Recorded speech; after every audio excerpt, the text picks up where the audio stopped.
ನಮಸ್ಕಾರ ಸ್ನೇಹಿತರೆ, reiki meditation world YouTube ಚಾನಲ್ಗೆ ತಮಗೆಲ್ಲರಿಗೂ ಸ್ವಾಗತವನ್ನು ಕೋರ್ತಾ, ನಾನು ಕೃಷ್ಣ ಆಚಾರ್ಯ, ರೇಖಿ ಗ್ರ್ಯಾಂಡ್ ಮಾಸ್ಟರ್, ಹಿಪ್ನೋಥೆರಪಿಸ್ಟ್, ರಾಜಕ್ರಿಯಾ ಮಾಸ್ಟರ್ ಹಾಗೂ ಏಂಜಲ್ಸ್ ಮಾಸ್ಟರ್.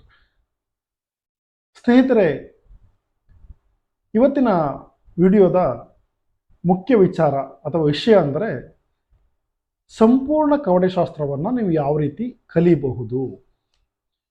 ಯಾಕಂದರೆ ಬಹಳ ಜನ ಇವತ್ತು ಕವಡೆಶಾಸ್ತ್ರ ಕಲಿಬೇಕು ಅನ್ನುವಂಥ ಒಂದು ಮಹತ್ವಾಕಾಂಕ್ಷೆಯಿಂದ ಬಹಳಷ್ಟು ಕೇಂದ್ರದಲ್ಲಿ ಅದನ್ನು ಸಂಪರ್ಕ ಮಾಡಿರ್ತಾರೆ. ಸಾಮಾನ್ಯವಾಗಿ ಮೂಲ ಕವಡೆಶಾಸ್ತ್ರ ಅಥವಾ ರೀಜನಲ್ ವೈಸ್, ಆ ಸ್ಥಳೀಯವಾಗಿ ಬೇರೆ ಬೇರೆ ಪ್ರಾದೇಶಿಕವಾಗಿ ಒಂದೊಂದು ಥರದ ಮಾದರಿಯನ್ನು ಬಳಸೋದನ್ನು ನಾವು ಕವಡೆಶಾಸ್ತ್ರದಲ್ಲಿ ನೋಡ್ತೇವೆ. ಇನ್ನೂ ಕೆಲವರು ಅವರದೇ ಆದಂಥ ವಂಶ ಪಾರಂಪರ್ಯವಾಗಿ ಬಂದಂಥ ಕೆಲವು ಮೆಥಡನ್ನು ಬಳಸೋದು ಕೂಡ ಪದ್ಧತಿಯಲ್ಲಿದೆ.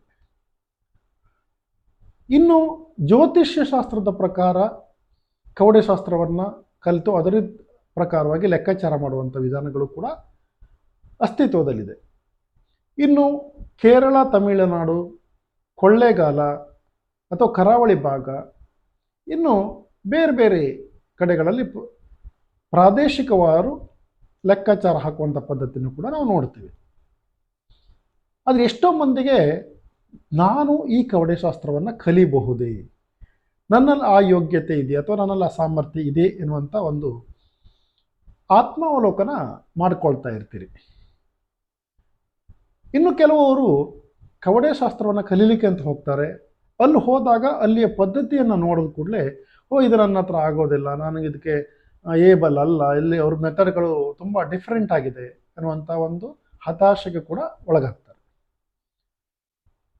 ಈ ದಿಶೆಯಲ್ಲಿ ನಾವು ಅಥವಾ ನಮ್ಮ ಕೇಂದ್ರದಿಂದ ಎಲ್ಲರಿಗೂ ಅನುಕೂಲವಾಗುವ ಅಥವಾ ಬಹಳ ಸರಳವಾಗಿ ಇರುವಂಥ ಒಂದು ಪ್ರೊಫೆಷ್ನಲ್ ಆದಂಥ ಕವಡೆಶಾಸ್ತ್ರ ಪದ್ಧತಿಯನ್ನು ನಿಮಗೆ ನಾವು ಪರಿಚಯ ಮಾಡಿಕೊಡ್ತಾ ಇದ್ದೇವೆ. ಇದರಲ್ಲಿ ಬಹಳ ಸರಳತೆ ಇದೆ, ಯಾವುದೇ ರೀತಿ ಕಟ್ಟುನಿಟ್ಟಿನ ಕ್ರಮಗಳಿಲ್ಲ. ಅದರ ಬಗ್ಗೆ ನಾನು ಈ ಒಂದು ಕವಡೆಶಾಸ್ತ್ರದ ಬಗ್ಗೆ ವಿಶೇಷತೆಗಳ ಬಗ್ಗೆ ನಾನು ಹೇಳೋದಾದರೆ, ಮುಖ್ಯವಾಗಿ ನಾವು ಕಲಿಸುವಂಥ ಕವಡೆಶಾಸ್ತ್ರ ಪದ್ಧತಿಯಲ್ಲಿ ಜ್ಯೋತಿಷ್ಯ ಶಾಸ್ತ್ರದ ಅಗತ್ಯ ಇಲ್ಲದೇನೆ ಅದನ್ನು ಕಲಿದೇನೆ ಮಾಡಬಹುದಾದಂಥ ಕವಡೆಶಾಸ್ತ್ರ.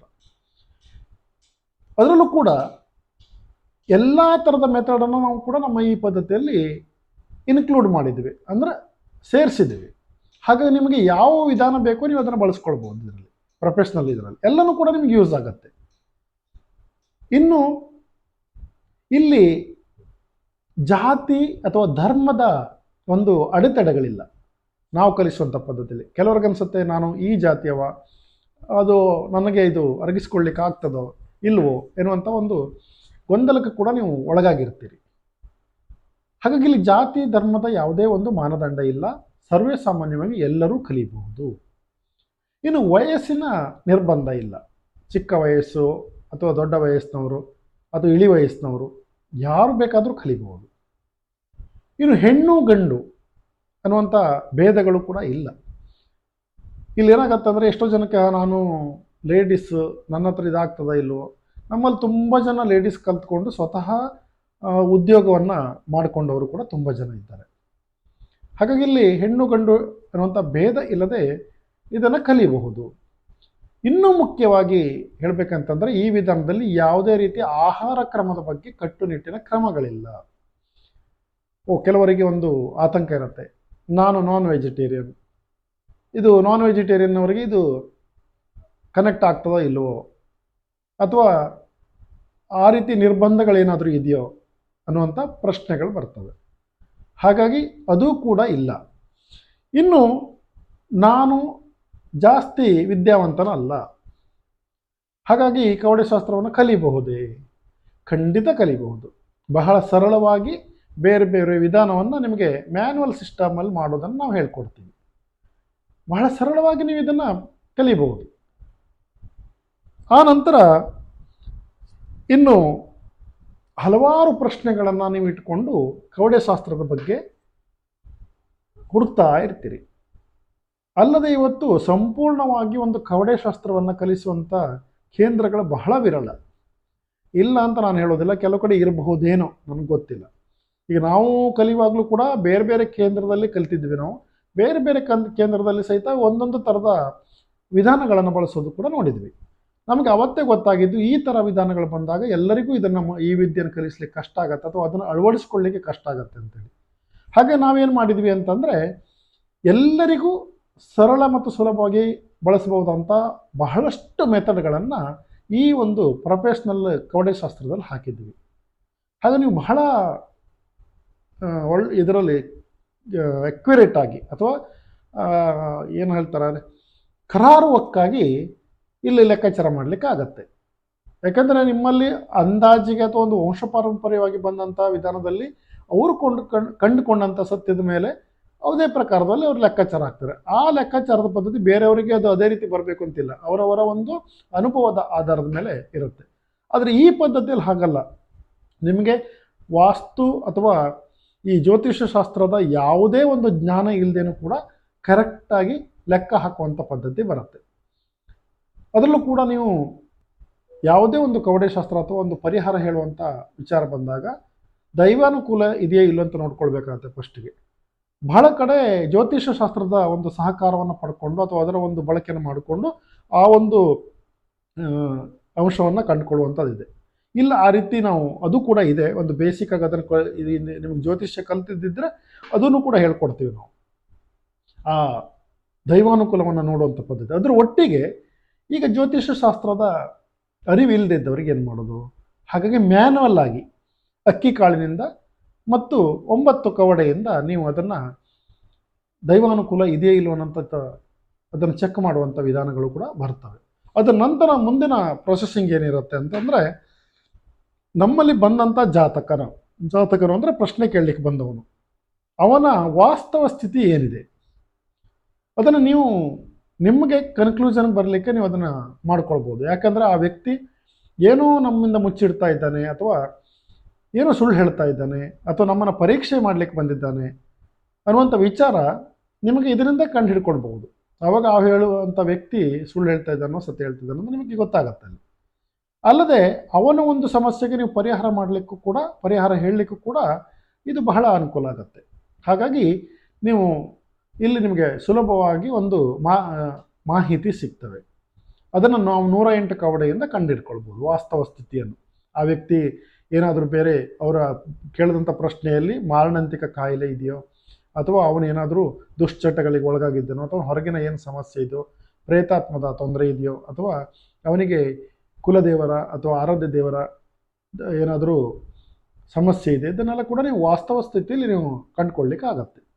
ಇನ್ನು ಅದರ ನಂತರದ ಲೆಕ್ಕಾಚಾರಗಳು ಬಂದು 108 ಕವಡೆಯಿಂದ ಒಂದು ಆರೋಗ್ಯದ ತೊಂದರೆ ಇದ್ದಂಥವನಿಗೆ ಯಾವ ರೀತಿ ಅದು ಗಂಭೀರ ಕಾಯಿಲೆನೋ ಅಥವಾ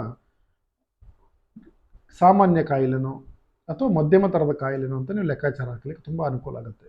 ಇಲ್ಲಿ ನೀವು ಹೌದಾ ಹಾಗೆ ಏನು ಕೇಳೋದು ಬರುತ್ತೆ. ಹಾಗಾಗಿ ಈ ಒಂದು ವಿಧಾನದಿಂದನೂ ಕೂಡ ನೀವು ಅವರ ಆರೋಗ್ಯ ಸ್ಥಿತಿ ಯಾವ ಥರ ಇದೆ ಅನ್ನೋದನ್ನು ಚೆಕ್ ಮಾಡಿಕೊಳ್ಬಹುದು. ಇನ್ನು ಮುಂದಿನ ವಿಚಾರ ಅಂತಂದರೆ ಎಸ್ ಆರ್ ನೋ ಕ್ವಶನ್ಸ್ಗೆ ಬರ್ತೀರಿ. ಎಸ್ ಆರ್ ನೋ ಕ್ವಶನ್ಗೆ ಬಂದಾಗ ಏನು ಸಮಸ್ಯೆ ಇದೆ, ಯಾವ ರೀತಿ ಪರಿಹಾರ ಮಾಡಿಕೊಳ್ಬೇಕು, ಅವನಿಗೆ ಇರುವಂಥ ಸಮಸ್ಯೆಗೆ ಕಾರಣ ಏನು, ಈ ರೀತಿ ಪರಿಹಾರ ಮಾಡ್ರೆ ಅವನಿಗೆ ಪರಿಹಾರ ಸಿಗತ್ತೋ ಅಥವಾ ಬೇರೆ ಏನಾದರೂ ತೊಂದರೆ, ಇದನ್ನೆಲ್ಲ ಕೂಡ ನೀವು ಎಸ್ ಆರ್ ನೋ ಕ್ವಶನ್ಸಲ್ಲಿ 10 ರಿಂದ 12 ಥರದ ವಿಚಾರಗಳನ್ನು ಹೇಳಲಿಕ್ಕಾಗತ್ತೆ. 12 ಕವಡೆಯನ್ನು ಬಿಟ್ಟುಕೊಂಡು ನೀವು ಇದನ್ನು ಮಾಡಬೇಕಾಗುತ್ತೆ. ಇನ್ನು 6 ಕವಡೆ ಲೆಕ್ಕಾಚಾರ ಬರುತ್ತೆ. ಅದರಲ್ಲೂ ಕೂಡ ನಿಮಗೆ ಯಾವ ಸಂದರ್ಭದಲ್ಲಿ ಅವರ ಕೆಲಸ ಈಡೇರುತ್ತೆ, ಅನಂತರ ಯಾವುದು ಒಳ್ಳೆ ಟೈಮು, ಯಾವುದೇ ಒಂದು ನಾವು ಇನ್ವೆಸ್ಟ್ಮೆಂಟ್ ಮಾಡಲಿಕ್ಕೆ ಹೋಗ್ತೀವಿ ಅಂತಂದರೆ ಸರಿಯಾದ ಕಾಲನೋ ಬೇಡವೋ, ಅಥವಾ ಈ ಉದ್ಯೋಗ ಅವ್ರ ಕೈ ಹಿಡಿತದೋ ಇಲ್ವೋ, ಈ ಥರದ್ದೆಲ್ಲ ಲೆಕ್ಕಾಚಾರವನ್ನು ಮಾಡ್ಬೋದು. ಮತ್ತು ಸ್ವತಃ ನಿಮ್ಮ ಒಂದು ಸಮಸ್ಯೆಗೆ ಏನು ಕಾರಣ, ಅದರ ಯಾವ ರೀತಿ ನಾವು ಪರಿಹಾರ ಮಾಡ್ಕೊಳ್ಬೋದು, ಕೌಟುಂಬಿಕವಾಗಿರುವಂಥ ಸಮಸ್ಯೆಗಳ ಬಗ್ಗೆ ನೀವು ಯಾವ ರೀತಿ ಪರಿಹಾರ ಹೇಳ್ಬೋದು, ರೋಗಗಳ ಬಗ್ಗೆ, ಉದ್ಯೋಗದ ಬಗ್ಗೆ, ದಾಂಪತ್ಯ ಸಾಮರಸ್ಯದ ಬಗ್ಗೆ, ವಿವಾಹದ ಬಗ್ಗೆ, ಅಥವಾ ನಕಾರಾತ್ಮಕ ಶಕ್ತಿಗಳಿಂದ ಆಗ್ತಾ ಇರುವಂಥ ತೊಂದರೆಯಿಂದ ಪರಿಹಾರ ಯಾವ ರೀತಿ ಮಾಡ್ಕೊಳ್ಬೇಕು, ಇಂಥ ಎಲ್ಲ ವಿಚಾರಗಳನ್ನು ನಾವು ಸಂಪೂರ್ಣ ಕವಡೆಶಾಸ್ತ್ರದಲ್ಲಿ ಮಾಡಿಕೊಡ್ತೀವಿ. ಅದರಲ್ಲೂ ಕೂಡ ಇತ್ತೀಚೆಗೆ ನಾವು ಕೆಲವು ಪ್ಯಾಕೇಜನ್ನು ಮಾಡಿದ್ವಿ. ಬಹಳ ವಿಶೇಷವಾದಂಥ ರಿಯಾಯಿತಿ ದರದಲ್ಲಿ ನಿಮ್ಗೆ ಅದನ್ನು ಕಲಿಸುವಂಥ ಒಂದು ಪ್ರಯತ್ನ ನಾವು ಮಾಡ್ತೀವಿ. ಜೊತೆಗೆ ರಿಪಿಟೇಷನ್ ಕೂಡ ಇರುತ್ತೆ ನಿಮಗೆ. ಇಲ್ಲಿ ಬೇರೆಯವ್ರ ಕ್ಲಾಸೆಲ್ಲ ಬುಕ್ ಆದಾಗ ಆ ಕ್ಲಾಸಿನ ಲಿಂಕನ್ನು ನಿಮಗೆ ನಾವು ಕೊಡ್ತೀವಿ. ಆ ಲಿಂಕ್ನಲ್ಲಿ ನೀವು ಎಷ್ಟು ಸರಿ ಬೇಕಾದರೂ ರಿಪಿಟೇಷನ್ಗೆ ಜಾಯ್ನ್ ಆಗ್ಬೋದು. ರಿಪಿಟೇಷನ್ಗೆ ಯಾವುದೇ ಚಾರ್ಜಸ್ ಇರೋದಿಲ್ಲ. ನೀವು ಮೊದಲು ಏನು ಚಾರ್ಜಸ್ ಮಾಡಿದ್ರೆ ಅದೇ ಇರುತ್ತೆ. ಆನ್ಲೈನ್ ಮತ್ತು ಆಫ್ಲೈನ್ ಎರಡರಲ್ಲೂ ಕೂಡ ನಿಮಗೆ ಕವಡೆಶಾಸ್ತ್ರ ಕಲಿಯಲಿಕ್ಕೆ ಅವಕಾಶ ಇದೆ ನಮ್ಮಲ್ಲಿ.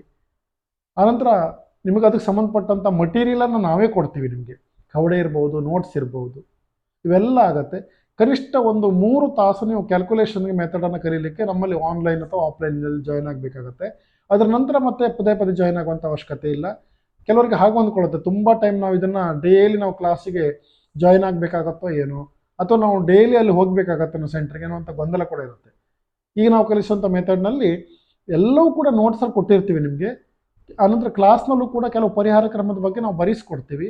ಇನ್ನು ಕ್ಯಾಲ್ಕುಲೇಷನ್ ಮೆಥಡ್ ಏನಿದೆ ಅದನ್ನು ನಿಮಗೆ ಲೈವಲ್ಲಿ ತೋರಿಸ್ತೀವಿ. ನಾವು ನೋಟ್ಸಲ್ಲಿ ಹಾಕೋದಿಲ್ಲ. ಯಾಕೆ ಕೇಳಿದರೆ ಆ ನೋಟ್ಸನ್ನು ಬೇರೆಯವ್ರ ಕೈಗೆ ಏನಾದರೂ ಹ್ಯಾಂಡ್ ಓವರ್ ಮಾಡಿದರೆ ಅವರು ಎಕ್ಸ್ಪೆರಿಮೆಂಟ್ ಮಾಡುವಂಥ ಸಾಧ್ಯತೆ ಇರುತ್ತೆ. ಹಾಗಾಗಿ ನಾವು ಅದರಿಂದ ಏನಾಗುತ್ತೆ, ಪಾಪ ಅದನ್ನು ಪ್ರಶ್ನೆಯನ್ನು ಕೇಳಲಿಕ್ಕೆ ಬಂದವನು, ಪರಿಹಾರ ಕೇಳಲಿಕ್ಕೆ ಬಂದವನಿಗೆ ಒಂದು ಲೆಕ್ಕಾಚಾರದಲ್ಲಿ ವ್ಯತ್ಯಾಸ ಆಗ್ಬೋದು, ದೀಕ್ಷೆ ಪಡೆದೇನೆ ಅಥವಾ ಈ ರೀತಿ ಮಾಡಿಕೊಂಡಾಗ. ಹಾಗಾಗಿ ಇಲ್ಲಿ ಸಾಮಾನ್ಯವಾದಂಥ ಅಟೆನ್ಮೆಂಟ್ ಇರುತ್ತೆ ಮತ್ತು ಯಾವುದೇ ರೀತಿ ಗೊಂದಲಗಳಿಲ್ಲ. ಬಹಳ ಈಸಿಯಾಗಿ ನೀವು ಇದು ಮಾಡ್ಬೋದು.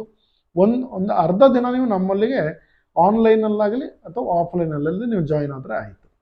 ಅಲ್ಲಿಂದ ನಿಮಗೆ ಮತ್ತೆ ಮನೆಯಲ್ಲಿ ಮಾಡಿಕೊಳ್ಳುವಂಥ ಕೆಲವು ಅನುಷ್ಠಾನ ಇರುತ್ತೆ. ಆ ಅನುಷ್ಠಾನವನ್ನು ನಿಮ್ಗೆ ಹೇಳ್ಕೊಡ್ತೀವಿ.